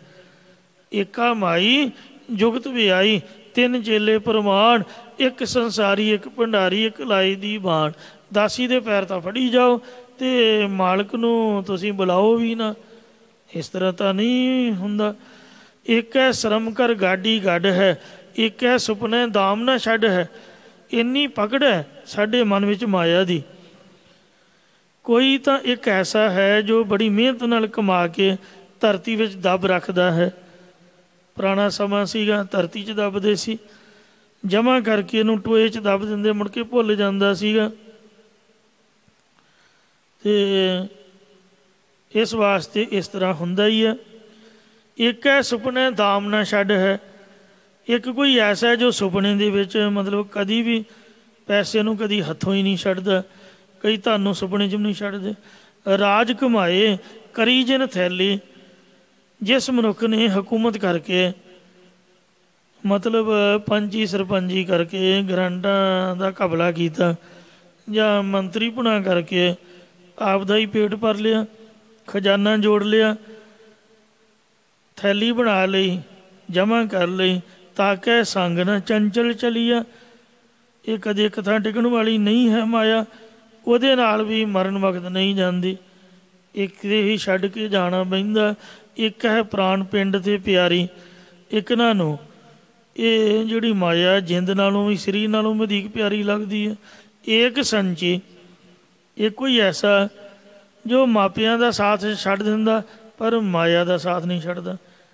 ਜਿਹਨੇ ਜੰਮਿਆ ਪਾਲਿਆ ਉਹਨਾਂ ਨੂੰ ਧੱਕੇ ਮਾਰਦਾ ਅਤੇ ਮਾਇਆ ਨੂੰ ਹੜੱਪ ਜਾਂਦਾ, ਇਕੱਠੀ ਕਰਦਾ। ਤਜ ਬਾਪ ਮੈਂ ਤਾਰੀ, ਸਗੇ ਬਾਪ ਸਗੀ ਮਾਤਾ ਦਾ ਗਲਾ ਘੁੱਟਣ ਨੂੰ ਪੈਂਦਾ ਹੈ ਵੀ ਇਹਦਾ ਸਭ ਕੁਝ ਹੀ ਮਿਲ ਜਾਏ। ਇੰਨੀ ਕਮਲੀ ਦੁਨੀਆ, ਬੰਦਾ ਪੁੱਛੇ ਵੀ ਤੁਹਾਡਾ ਹੀ ਹੈ, ਜਿਉਂਦੇ ਤਾਂ ਰਹਿਣ ਦਿਓ। ਜਿਨ੍ਹਾਂ ਸਾਰੀ ਉਮਰ ਇੰਨੀਆਂ ਮਿਹਨਤਾਂ ਕੀਤੀਆਂ ਉਹਨਾਂ ਨੂੰ 4 ਦਿਨ ਸੌਖੇ ਤਾਂ ਜ਼ਿੰਦਗੀ ਦੇ ਜੀਅ ਲੈਣ ਦਿਓ ਭਾਈ। ਅੱਜ ਹੀ ਤੁਹਾਨੂੰ ਸਭ ਕੁਛ ਹੈ ਤਾਂ ਤੁਹਾਡਾ ਹੀ, ਇਹਨਾਂ ਕਿੱਥੇ ਲੈ ਜਾਣਾ। ਪਰ ਨਹੀਂ ਲੋਕ ਸਮਝਦੇ, ਆਪਦੇ ਮਾਂ ਪਿਓ ਨੂੰ ਛੱਡ ਕੇ ਮਾਇਆ ਨੂੰ ਇਕੱਠਾ ਕਰਦੇ ਨੇ। ਤੋ ਜਿੰਨਾ ਵਿਆਹਿਆ ਵਰਿਆ ਘਰ ਬਾਹਰ ਦਿੱਤਾ ਅਤੇ ਉਹਦੇ ਨਾਲ ਮੋਹ ਪਾ ਲਿਆ, ਮਾਂ ਪਿਓ ਵੱਲ ਪਿੱਠ ਘੁਮਾ ਲਈ। ਸੁੱਤ ਮੀਤ ਭਰਾਤ ਅਤੇ ਗੋਹ ਜੀ, ਪੁੱਤਰਾਂ ਤੋਂ ਮਿੱਤਰਾਂ ਤੋਂ ਸਗੇ ਭਰਾਵਾਂ ਤੋਂ ਬੰਦਾ ਲੁਕਾ ਕੇ ਰੱਖਦਾ ਤਾਂ ਕਿ ਨਿਕਟ ਨਾ ਹੋਈ ਖਲੀ ਆ। ਪਰ ਇਹ ਐਡੀ ਮਤਲਬ ਹੀ ਹੈ ਕਿ ਉਹਨਾਂ ਦੇ ਕੋਲ ਵੀ ਨਹੀਂ ਖਲੋਂਦੇ ਜਿਹੜੇ ਪੂਜਾ ਕਰਦੇ ਨੇ, ਜਿਹੜੇ ਸਾਂਭ ਸਭ ਰੱਖਦੇ ਹੋਏ। ਅਦੂਤ ਬੈਠੇ ਲਾਏ ਤਾਰੀ, ਅਦੂਤ ਮਹਾਂਪੁਰਖ ਵੀ ਜਿਹੜੇ ਸਮਾਧੀ ਲਾ ਕੇ ਵੀ ਬੈਠਦੇ। ਜੋਗੀ ਜਦੀ ਪੰਡਤ ਵਿਚਾਰੀ, ਜੋਗੀ ਜਦੀ ਪੰਡਤ ਵਿਚਾਰ ਮਾਣ, ਗਿਰੇ ਮੜੀ ਮਸਾਣੀ ਬਨ ਮੈਂ ਬਸਤੇ। ਘਰਾਂ 'ਚ ਰਹਿਣ ਵਾਲੇ ਤਾਂ ਭਲਾ ਆਪਾਂ ਸਾਰੇ ਹੀ ਹਾਂ, ਸਾਨੂੰ ਤਾਂ ਪਤਾ ਹੀ ਆ ਵੀ ਕਿੰਨੀ ਕੁ ਪਕੜ ਹੈ ਸਾਨੂੰ। ਜਿਹੜੇ ਜੰਗਲਾਂ 'ਚ ਵੀ ਰਹਿਣ ਵਾਲੇ, ਮੜੀਆਂ ਮਸਾਣਾਂ ਦੇ ਵਿੱਚ ਬਾਹਰ ਵੀ ਵਿਚਰਨ ਵਾਲੇ ਲੋਕ ਨੇ, ਊਠ ਤਨਾ ਕੇ ਲਾਗੀ ਪਲੀਆ ਭੱਜ ਕੇ ਉਹਨਾਂ ਦੇ ਵੀ ਗਲ ਪੈ ਜਾਂਦੇ। ਬਦੋ ਬਦੀ ਉਹਨਾਂ ਨੂੰ ਪਹਿਲਾਂ ਸੁੱਟਦੀ ਹੈ, ਗ੍ਰਸਤੀ ਨੂੰ ਬਾਅਦ ਵਿੱਚ ਸੁੱਟਦੀ ਹੈ। ਜਿਹੜਾ ਸਾਧ ਹੈ, ਸਾਧ ਨੂੰ ਪਹਿਲਾਂ ਹੀ ਸੁੱਟ ਲੈਂਦੀ ਹੈ ਵੀ ਇਹਨੂੰ ਕਾਬੂ ਕਰਾਂ। ਤੋ ਕਾਟੇ ਬੰਧਨ ਠਾਕੁਰ ਜਾ ਕੇ ਹਰ ਹਰ ਨਾਮ ਬਸਿਓ ਜੀ ਤਾਕੇ। ਠਾਕੁਰ ਮਾਲਕ ਨੇ ਇੱਕ ਜੜ ਮਾਇਆ ਕੈਸ਼ਮਣੀ, ਇੱਕ ਚੇਤਨ ਮਾਇਆ ਜੋ ਸਾਡੇ ਘਰ 'ਚ ਟਰੈਕਟਰ ਖੜਾ ਅਤੇ ਜਾਂ ਜ਼ਮੀਨ ਜਾਇਦਾਦ, ਇਹ ਜੜ ਮਾਇਆ। ਚੇਤਨ ਮਾਇਆ ਧੀਆਂ ਪੁੱਤਰ ਇਸਤਰੀ ਬਾਗ ਪਰਿਵਾਰ। ਇਉਂ ਉਹਨਾਂ ਦੇ ਹਿਰਦੇ 'ਚ ਪਰਮਾਤਮਾ ਦਾ ਨਾਮ ਸਦਾ ਲਈ ਅਟਕਿਆ, ਜਿਨ੍ਹਾਂ 'ਤੇ ਮਹਾਰਾਜ ਨੇ ਕਿਰਪਾ ਕੀਤੀ। ਇਹਦੇ ਬੰਧਨਾਂ ਤੋਂ, ਮੋਹ ਮਾਇਆ ਦੇ ਬੰਧਨਾਂ ਤੋਂ ਮਹਾਰਾਜ ਨੇ ਸੋ ਬੰਧਨ ਕੱਟ ਕੇ ਹਰ ਹਰ ਨਾਮ ਬਸਿਓ ਜੀ ਤਾਕੇ, ਆਪਦਾ ਨਾਮ ਬਖਸ਼ ਕੇ ਨਾਮ ਵਸਾ ਦਿੱਤਾ ਜਾਂ ਸੰਗਤ ਦੇ ਵਿੱਚ ਆ ਕੇ ਉਹਨਾਂ ਨੂੰ ਮੇਲ ਦਿੱਤਾ। ਸਾਧ ਸੰਗ ਭਏ ਜਨ ਮੁਕਤੇ, ਗਤ ਪਾਈ ਨਾਨਕ ਨਦਰ ਨੇ ਹਲੀਆ। ਸਾਧ ਸੰਗਤ ਪਾ ਕੇ ਉਹ ਮੁਕਤ ਹੋ ਗਏ ਅਤੇ ਮਹਾਰਾਜ ਦੇ ਨਿਗਾਹ ਦੇ ਨਾਲ ਸਾਧ ਸੰਗਤ ਜੀ ਉਹ ਚੰਗੇ ਬਣ ਗਏ। ਮੈਂ ਮਹਾਂਪੁਰਖਾਂ ਦੀ ਸੰਗਤ ਦੇ ਵਿੱਚੋਂ ਇਹ ਮਹਿਸੂਸ ਕੀਤਾ ਸੀ ਕਿ ਬਾਬਾ ਠਾਕੁਰ ਸਿੰਘ ਸਾਹਿਬ ਖਾਲਸਾ ਪਿੰਡਾਂ ਵਾਲੇ ਕੋਈ ਵੀ ਸਾਨੂੰ ਮਿਲਦਾ ਹੈ, ਜ਼ਰੂਰੀ ਨਹੀਂ ਵੀ ਉਹ ਸਾਨੂੰ ਸਿੱਖਿਆ ਦੇਵੇ, ਉਹਦੇ ਮੱਥੇ ਲੱਗਣ ਤੋਂ ਹੀ ਦੁਨੀਆ ਗੱਲ ਮੰਨਦੀ ਹੈ। ਮੈਂ ਕਈਆਂ ਤੋਂ ਸੁਣਿਆ ਵੀ ਅੱਜ ਪਤਾ ਨਹੀਂ ਕਿਹੜਾ ਮੱਥੇ ਲੱਗਾ, ਅੱਜ ਕੰਮ ਹੀ ਨਹੀਂ ਕੋਈ ਬਣਿਆ। ਮਤਲਬ ਇਹ ਅਸੀਂ ਲੌਜਿਕ ਮੰਨਦੇ ਹਾਂ ਕਿ ਮੱਥੇ ਲੱਗਣ ਤੋਂ ਸਾਡੇ 'ਤੇ ਪ੍ਰਭਾਵ ਪੈਂਦਾ ਹੈ। ਬੋਲਣ ਦੇ ਨਾਲ ਘੱਟ ਪੈਂਦਾ, ਮੱਥੇ ਲੱਗਣ ਤੋਂ ਜ਼ਿਆਦਾ ਪੈਂਦਾ। ਮਹਾਂਪੁਰਖਾਂ ਦਾ ਚਿਹਰਾ ਇਹੋ ਜਿਹਾ ਸੀਗਾ, ਜਦੋਂ ਹੀ ਬੰਦਾ ਉਹਨਾਂ ਦੇ ਮੱਥੇ ਲੱਗਦਾ ਤੇ ਉਹਨੂੰ ਦੀਨ ਦੁਨੀਆ ਦਾ ਚੇਤਾ ਭੁੱਲ ਜਾਂਦਾ।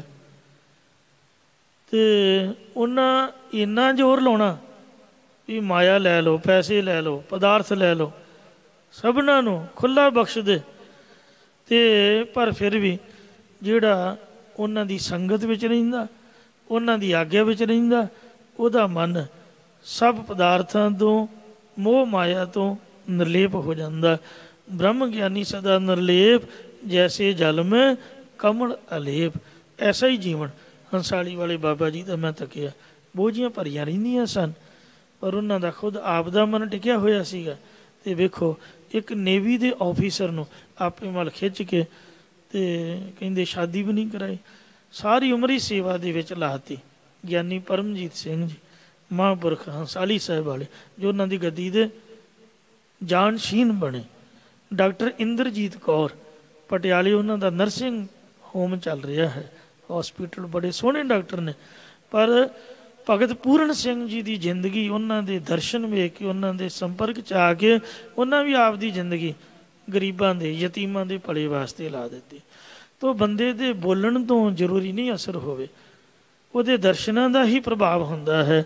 ਤੁਸੀਂ ਆਪ ਦਾ ਜੀਵਨ ਬਣਾਓ, ਤੁਹਾਡੇ ਬੱਚੇ ਤੁਹਾਡੇ ਵੱਲ ਵੇਖ ਕੇ ਆਪਣੇ ਆਪ ਹੀ ਚੰਗੇ ਬਣਨ। ਤੋ ਇਸ ਲਈ ਮਹਾਰਾਜ ਫਰਮਾਉਂਦੇ ਹਨ, ਇੱਕ ਦਾਸੀ ਦਾਨ ਦਾਤਾਰਾ ਪਰਪਾਰਾ। ਹੇ ਪਰਮੇਸ਼ਰ, ਤੂੰ ਸਾਰਿਆਂ ਨੂੰ ਦਾਨ ਦੇਣ ਵਾਲਾ ਹੈ, ਅਪਾਰ ਹੈ, ਪ੍ਰਕਿਰਤੀ ਦੇ ਪਾਰਾਵਾਰ ਤੋਂ ਰਹਿਤ ਹੈ, ਪਰ ਅਸੀਂ ਤੈਨੂੰ ਭੁੱਲੇ ਬੈਠੇ ਹਾਂ। ਘਾਟ ਘਾਟ ਅੰਤਰ ਸੋਹਣਿਆ, ਸਾਰਿਆਂ ਦੀ ਅੰਤःਕਰਨ ਵਿੱਚ ਸ਼ੋਭਨੀਕ ਹੋ ਰਿਹਾ ਹੈ। ਦਾਸੀ ਧਾਰੀ, ਪਰ ਅਸੀਂ ਤੇਰੀ ਝਾੜੂ ਫੇਰਨ ਵਾਲੀ ਦਾਸੀ ਦੇ ਮਗਰ ਤਾਂ ਪਏ ਹੋਏ ਆ ਵੀ ਬੀਬੀ ਹੋਰਾਂ ਸਾਡੀ ਗੱਲ ਸੁਣ, ਸਾਡੇ ਘਰ ਵੀ ਆ ਤੇ ਸਾਡੇ ਵੀ ਲਹਿਰਾਂ ਬਹਿਰਾਂ ਹੋਣ। ਮਤਲਬ ਜਿਹੜੀ ਮਾਇਆ ਦਾਸੀ ਝਾੜੂ ਫੇਰਦੀ ਹੈ, ਪਾਵਨ ਲਹਿਣਾ ਜੀ ਨੇ ਝਾੜੂ ਫੇਰਦੀ ਵੇਖੀ ਸੀਗੀ? ਤੁਸੀਂ ਦੱਸੋ, ਇਤਿਹਾਸ ਹੈ। ਜਵਾਲਾਮੁਖੀ ਦੇਵੀ ਆਖਿਆ, ਬੀਬੀ ਕੌਣ ਹੈ ਤੂੰ? ਕਹਿਣ ਲੱਗੀ ਵੀ ਮੈਂ ਵਰ ਦੇਣ ਵਾਲੀ ਦੇਵੀ ਹਾਂ, ਤੁਸੀਂ ਮੇਰੀ ਯਾਤਰਾ 'ਤੇ ਨਹੀਂ ਚੱਲੇ? ਹੇ ਮਾਤਾ ਤੂੰ ਇੱਥੇ ਕਿਵੇਂ? ਕਹਿੰਦੇ ਝਾੜੂ ਫੇਰ ਕੇ ਤਾਂ ਮੈਂ ਸਭ ਕੁਛ ਲਿਜਾ ਕੇ ਤੁਹਾਨੂੰ ਵਰਤਾਉਂਦੀ ਹਾਂ। ਕਮਾਈ ਤਾਂ ਪਿਓ ਦੀ ਹੋਈ ਹੈ, ਜਿਹੜੀ ਮਾਂ ਸਾਨੂੰ ਪਕਾ ਪਕਾ ਦਿੰਦੀ ਹੈ। ਤੋ ਇਸ ਵਾਸਤੇ ਮਹਾਰਾਜ ਕਹਿੰਦੇ ਫਿਰ ਆਪਾਂ ਤਾਂ ਪਿਓ ਦੇ ਹੀ ਚਰਨੀ ਪਾਵਾਂਗੇ, ਜਿਹੜਾ ਦੇਣ ਵਾਲਾ, ਕਿਉਂ ਨਾ ਸਿੱਧੇ ਹੀ ਆਪਾਂ ਇਹਨਾਂ ਕੋਲ ਮੰਗ ਲਈਏ। ਤੋ ਇਸ ਲਈ ਆਪਾਂ ਮਾਇਆ ਰੂਪੀ ਟਹਿਲਣ ਦੇ ਮਗਰ ਪਏ ਹੋਏ ਹਾਂ। ਸਬਲ ਬਸਾਰੀ, ਸੋ ਜੋ ਵਾਹਿਗੁਰੂ ਨੇ ਆਪਦੇ ਆਸਰੇ ਬਣਾਈ ਪੈਦਾ ਕੀਤੀ ਹੈ, ਅਤੇ ਮਾਇਆ ਸਬਲ ਹੋ ਕੇ ਸਾਰੀ ਸ੍ਰਿਸ਼ਟੀ ਪਸਾਰਨਾ ਕੀਤੀ ਹੈ। ਜਾਂ ਤੂੰ ਸੰਸਾਰ ਦੇ ਪਸਾਰੇ ਵਿੱਚ ਸਹਿਤ ਬਲ ਦੇ ਇੱਕ ਮਾਇਆ ਰੂਪੀ ਦਾਸੀ ਧਾਰਨ ਕੀਤੀ ਹੈ ਵਾਹਿਗੁਰੂ ਜੀ।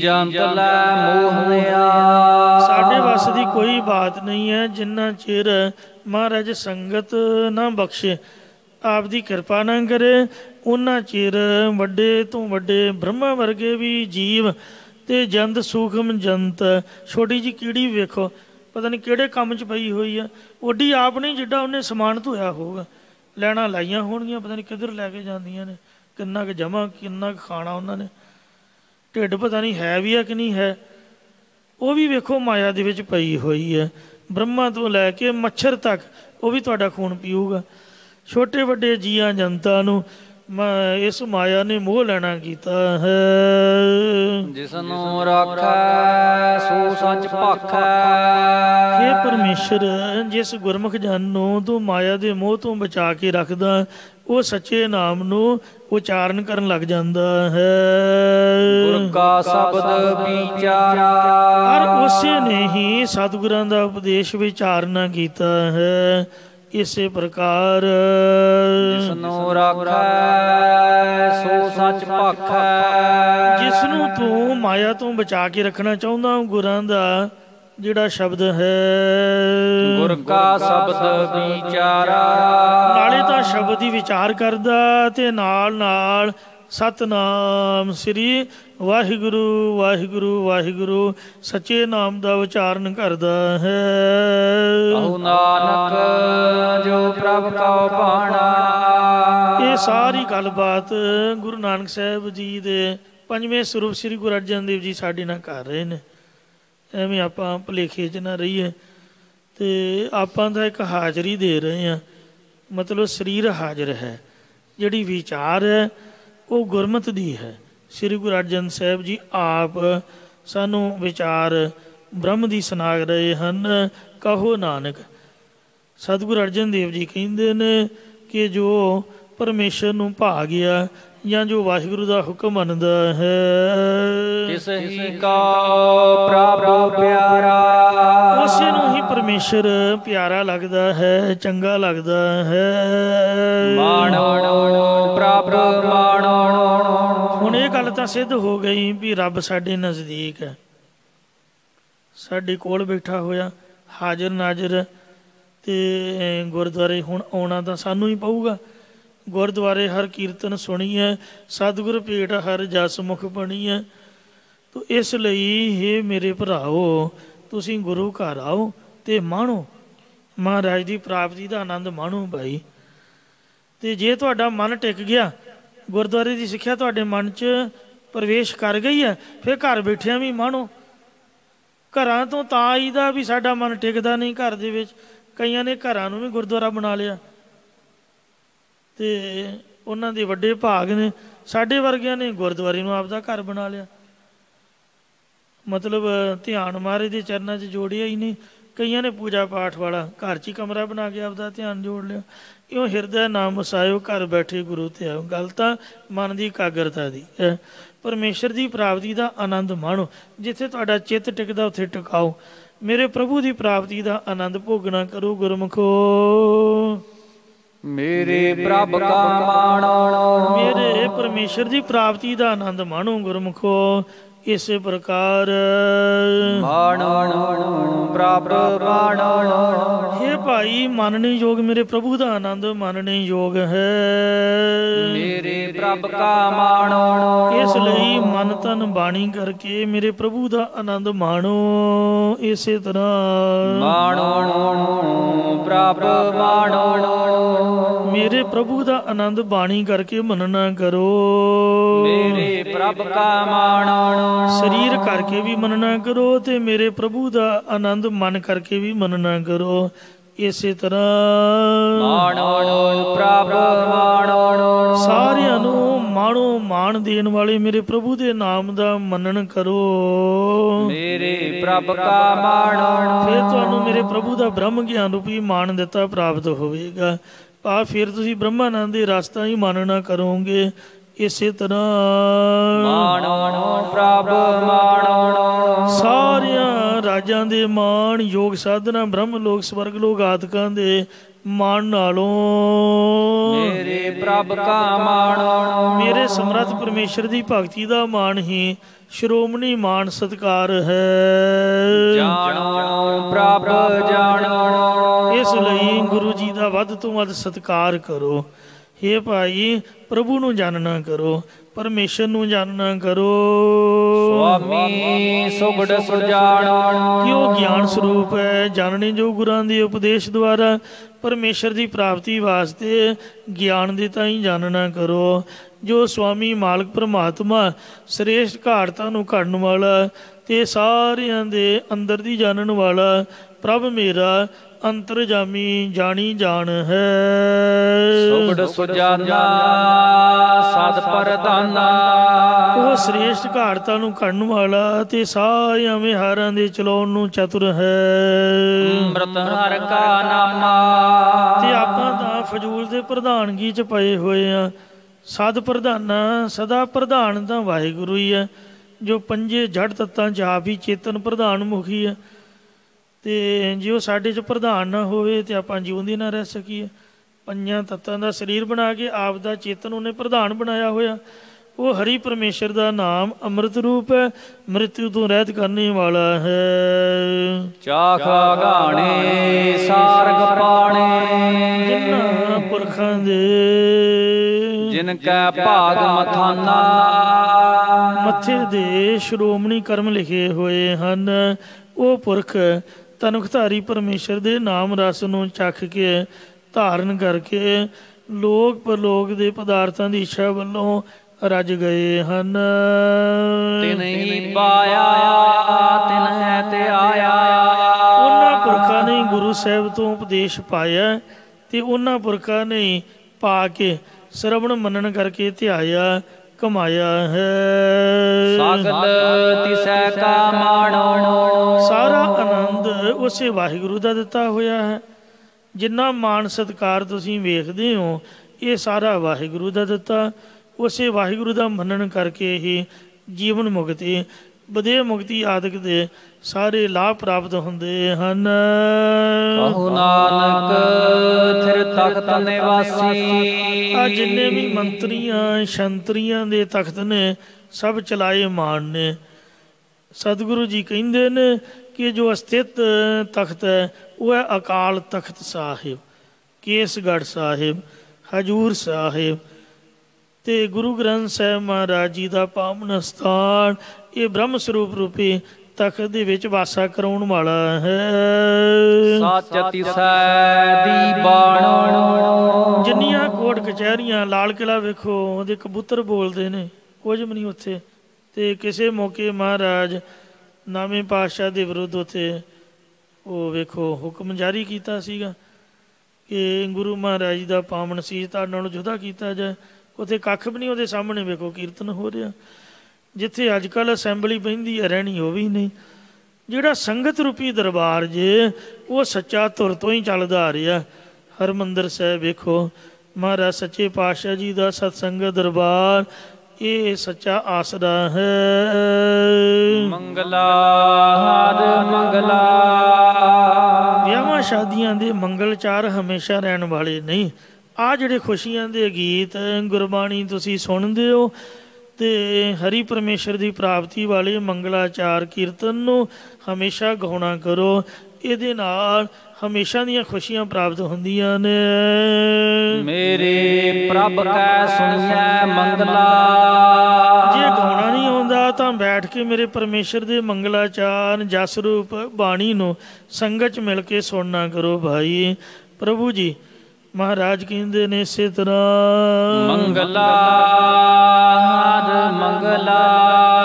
ਆਨੰਦਾਂ ਵਿੱਚੋਂ ਆਨੰਦ ਦੇਣ ਵਾਲੇ ਨੇ। ਇਸ ਲਈ ਪ੍ਰਭ ਮੇਰੇ ਪ੍ਰਭ ਕੈ ਸੁਣੀਐ ਮੰਗਲਾ।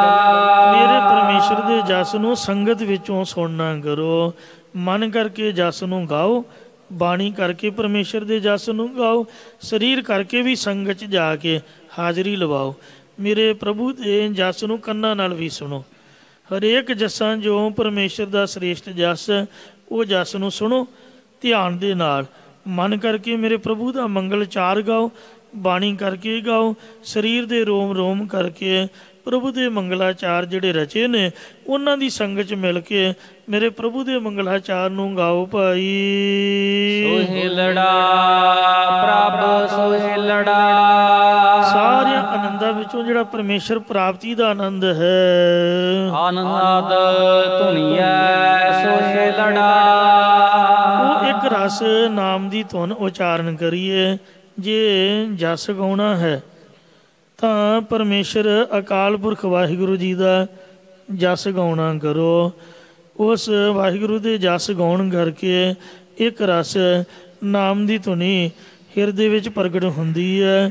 ਜਿਹੜੇ ਰਾਜੇ ਮਹਾਰਾਜਿਆਂ ਦੇ ਸੋਹਲੇ ਗਾਉਂਦੇ ਹਨ, ਕੋਈ ਅਮੀਰਾਂ ਦੇ ਸੋਹਲੇ ਗਾਉਂਦਾ, ਪਰ ਇਹਨਾਂ ਸਾਰੀਆਂ ਜੱਸਾਂ 'ਚੋਂ ਮੇਰੇ ਪ੍ਰਭੂ ਦਾ ਜਸ ਇਹੋ ਜਿਹਾ ਜਿਸ ਜਸ ਕਰਕੇ ਨਾਮ ਦੀ ਧੁਨੀ ਹਿਰਦੇ 'ਚ ਪ੍ਰਗਟ ਹੋ ਜਾਂਦੀ ਹੈ ਅਤੇ ਆਤਮਕ ਆਨੰਦ ਦੀ ਪ੍ਰਾਪਤੀ ਹੁੰਦੀ ਹੈ। ਇਸ ਲਈ ਕਿਸੇ ਸਰੀਰ ਦੇ ਸੋਹਲੇ ਨਾ ਗਾਓ, ਝੂਠੇ ਪੁਰਸ਼ ਦੇ ਸੋਹਲੇ ਨਾ ਗਾਓ। ਮਰਾਸੀਆਂ ਵਾਲਾ ਸੁਭਾਅ ਨਹੀਂ ਹੋਣਾ ਚਾਹੀਦਾ। ਆਪਦੇ ਮਤਲਬ ਲਈ ਕਿਸੇ ਦੀ ਝੋਲੀ ਚੁੱਕੀ ਜਾਣੀ। ਜਸ ਗਾਉਣਾ ਮਰਦਾਨੇ ਨੂੰ ਆਖਿਆ ਸੀ ਮਰਦਾਨਿਆਂ ਕੀਰਤਨ ਗਾਉਣਾ ਹੈ ਅਤੇ ਤੁਰ ਦਰਗਾਹ ਤੋਂ ਆਈ ਬਾਣੀ ਦਾ ਕੀਰਤਨ ਗਾਉਣਾ ਹੈ। ਤੋ ਇਹੀ ਗੱਲ ਉਹਨੇ ਪੱਲੇ ਬੰਨ੍ਹ ਲਈ। ਤੋ ਗੁਰੂ ਮਹਾਰਾਜ ਸੱਚੇ ਪਾਤਸ਼ਾਹ ਜੀ ਦੀ ਖੁਸ਼ੀ ਲਈ ਅਨਹਦ ਵਾਜੇ ਸ਼ਬਦ ਅਗਾਜੇ। ਜਿਸ ਵਕਤ ਆਪਾਂ ਸੋਹਿਲਾ ਗਾਵਾਂਗੇ ਇਹੋ ਸੋਹਿਲਾ ਸਾਚਾ ਘਰ ਗਾਵੋ। ਸੰਗਤ ਦੇ ਸੱਚੇ ਘਰ 'ਚ। ਤਾਂ ਇੱਕ ਰਸ ਨਾਮ ਦੇ ਵਾਜੇ ਵੱਜਦੇ ਹਨ। ਨਿਤ ਨਿਤ ਜਿਸ ਹੈ ਵਧਾਈ। ਉਸ ਵਕਤ ਹਿਰਦੇ ਵਿੱਚ ਬ੍ਰਹਮ ਪ੍ਰਗਟ ਹੋ ਜਾਂਦਾ ਤੇ ਨਿਤਾ ਪ੍ਰਤੀ ਜਿਸ ਦੇ ਪ੍ਰਗਟ ਹੋਣ ਦੀ ਵਧਾਈ ਮਿਲਦੀ ਹੈ। ਬ੍ਰਹਮ ਗਿਆਨੀ ਨੂੰ ਪ੍ਰਭੂ ਪ੍ਰਾਪਤੀ ਦੀ ਵਧਾਈ ਮਿਲਦੀ ਹੈ। ਬ੍ਰਹਮ ਵੇਤੇ ਨਿਤਾ ਪ੍ਰਤੀ ਵਧਾਈਆਂ ਗਾਉਂਦੇ ਹਨ। ਜੋ ਮਨ ਵੱਜੀਆਂ ਵਧਾਈਆਂ ਆਨੰਦ ਸਾਹਿਬ ਦਾ ਕੀਰਤਨ ਗਾਉਣਾ ਸੁਣਨਾ ਹੈ। ਸੋ ਪ੍ਰਭ ਧਿਆਈਐ ਸਭ ਕਿਛ ਪਾਈਐ। ਸੋ ਉਸ ਪਰਮੇਸ਼ਰ ਨੂੰ ਚਿੱਤ ਦੀ ਬਿਰਤੀ ਲਾ ਕੇ ਸਦਾ ਹੀ ਧਿਆਈਏ ਤਾਂ ਧਰਮ ਅਰਥ ਕਾਮ ਹੋ ਖਾਦਕ ਸਭ ਕੁਛ ਪਾਈਦਾ ਹੈ। ਮਰੈ ਨ ਆਵੈ ਜਾਈ। ਕਿਉਂਕਿ ਜਿਸ ਸਰੀਰ ਨੂੰ ਅਸੀਂ ਸਲਾਉਂਦੇ ਹਾਂ ਐਕਸੀਡੈਂਟ ਤੋਂ ਬਾਅਦ ਉਹ ਬਦਸੂਰਤ ਹੋ ਜਾਂਦਾ ਜਾਂ ਮਰ ਜਾਂਦਾ। ਜਿਹੜਾ ਪਰਮਾਤਮਾ ਕਦੇ ਮਰਦਾ ਨਹੀਂ, ਕਦੀ ਜੰਮਦਾ ਨਹੀਂ, ਆਉਂਦਾ ਜਾਂਦਾ ਨਹੀਂ ਜੂਨਾਂ 'ਚ, ਉਹਦਾ ਧਿਆਉਣਾ ਚਾਹੀਦਾ, ਉਹਦੀ ਸਲੋਤਾ ਕਰਨੀ ਚਾਹੀਦੀ ਹੈ। ਜੋ ਪਰਮੇਸ਼ਰ ਕਦੇ ਮਰਦਾ ਨਹੀਂ ਉਹਦੀ ਸ਼ਰਨ 'ਚ ਪੈਣ ਵਾਲਾ ਪੁਰਖ ਜੂਨਾਂ ਦੀ ਆਉਣ ਜਾਣ 'ਚ ਨਹੀਂ ਬਹਿੰਦਾ, ਮੁਕਤ ਹੋ ਜਾਂਦਾ। ਚੁਕੀ ਪਿਆਸਾ ਪੂਰਨ ਆਸਾ। ਉਸ ਦੀ ਪਰਮੇਸ਼ਰ ਪ੍ਰਾਪਤੀ ਦੀ ਇੱਛਾ ਪੂਰੀ ਹੋਈ ਹੈ ਤੇ ਰਸਾਂ ਕਸਾਂ ਤ੍ਰਿਸ਼ਨਾ ਦੀ ਪਿਆਸ ਚੁੱਕੀ ਦੂਰ ਹੋ ਗਈ ਹੈ। ਗੁਰਮੁਖ ਮਿਲ ਨਿਰਗੁਣੀਐ। ਜਿਹੜਾ ਗੁਰਮੁਖ ਜਨ ਗੁਰਾਂ ਦੁਆਰਾ ਨਿਰਗੁਣ ਸਰੂਪ 'ਚ ਮਿਲਿਆ ਹੈ। ਇਸੇ ਤਰ੍ਹਾਂ ਚੁਕੀ ਪਿਆਸਾ ਪੂਰਨ ਆਸਾ। ਉਹਦੀ ਰਸਾਂ ਕਸਾਂ ਦੀ ਤ੍ਰਿਸ਼ਨਾ ਰੂਪ ਪਿਆਸਾ ਚੁੱਕੀ ਗਈ ਔਰ ਉਹਨਾਂ ਨੂੰ ਪਰਮੇਸ਼ਰ ਪ੍ਰਾਪਤ ਕਰਕੇ ਸਾਰੀ ਆਸ ਉਮੀਦ ਉਹਨਾਂ ਦੀ ਇੱਛਾ ਵੀ ਪੂਰੀ ਹੋ ਗਈ। ਗੁਰਮੁਖ ਮਿਲ ਨਿਰਗੁਣੀਐ। ਜਿਨ੍ਹਾਂ ਗੁਰਮੁਖ ਜਨਾਂ ਨੂੰ ਵਾਹਿਗੁਰੂ ਦੀ ਪ੍ਰਾਪਤੀ ਹੋ ਗਈ ਹੈ ਉਹ ਗੁਰਮੁਖ ਜਨ ਤਿੰਨਾਂ ਗੁਣਾਂ ਤੋਂ ਅਤੀਤ ਪਰਮੇਸ਼ਰ ਨਾਲ ਮਿਲ ਜਾਂਦੇ। ਜਾਂ ਜਿਹੜੇ ਗੁਰਮੁਖਾਂ ਦੀ ਸੰਗਤ ਕਰਨ ਵਾਲੇ ਉਹ ਨਿਰਗੁਣਿਆਰੇ ਜੀਵ ਵੀ ਰੱਬ ਨਾਲ ਮਿਲ ਜਾਂਦੇ ਨੇ ਤੇ ਕੁਛ ਕਰਨਾ ਵੀ ਨਹੀਂ ਪੈਂਦਾ। ਸਾਧ ਕੈ ਸੰਗ ਨਾ ਹੀ ਕਛ ਘਾਲ ਦਰਸ਼ਨ ਭੇਟਤ ਹੋਤ ਨਿਹਾਲ। ਭੱਜ ਭੁੱਜ ਕੇ ਇੱਕ ਵਾਰ ਜਹਾਜ਼ 'ਚ ਬਹਿ ਜਾਓ ਸਹੀ ਤੇ ਮੁੜ ਕੇ ਨਹੀਂ ਕੁਛ ਕਰਨਾ, ਸੀਟ ਸੁੱਟ ਕੇ ਭਾਵੇਂ ਸੌਂ ਹੀ ਜਾਓ, ਉਹਨੇ ਆਪਣੇ ਆਪ ਹੀ ਤੁਹਾਨੂੰ ਉੱਡ ਕੇ ਆਪਦੀ ਮੰਜ਼ਿਲ ਤੇ ਪਹੁੰਚਾ ਦੇਣਾ। ਸਿਰਫ ਸੰਗਤ 'ਚ ਬਹਿਣਾ ਹੀ ਔਖਾ ਹੈ। ਕਹੋ ਨਾਨਕ ਘਰ ਪ੍ਰਭ ਮੇਰੇ ਕਾ। ਮਹਾਰਾਜ ਗੁਰੂ ਅਰਜਨ ਸਾਹਿਬ ਸ਼ਬਦ ਦੀ ਸੰਪੂਰਨਤਾ ਕਰਦੇ ਕਹਿੰਦੇ ਨੇ ਕਿ ਇਹ ਮੇਰੇ ਪ੍ਰਮਾਤਮਾ ਦਾ ਘਰ ਜੇ ਜਿੱਥੇ ਤੁਹਾਨੂੰ ਸੀਟ ਮਿਲੀ ਹੋਈ ਹੈ। ਨਿਤ ਨਿਤ ਮੰਗਲ ਸੁਣੀਐ। ਲੋਕ 500-500 ਰੁਪਈਆ ਖਰਚ ਕੇ ਤੇ ਸਿਨੇਮੇ ਹਾਲ 'ਚ ਜਾਂਦੇ ਨੇ ਤੇ ਕੱਖ ਵੀ ਨਹੀਂ ਮਿਲਦਾ ਤੇ ਹੁੰਦਾ ਉਹ ਤਮਾਸ਼ਾ ਜਿਹਾ ਹੀ ਹੈ, ਝੂਠ ਮੂਠ। ਇੱਥੇ ਸੱਚ ਦੀ ਕਥਾ ਹੈ, ਸੱਚੇ ਪ੍ਰਭੂ ਦੇ ਮੰਗਲ ਨੇ ਤੇ ਫਰੀ ਦੀ ਟਿਕਟ ਹੈ।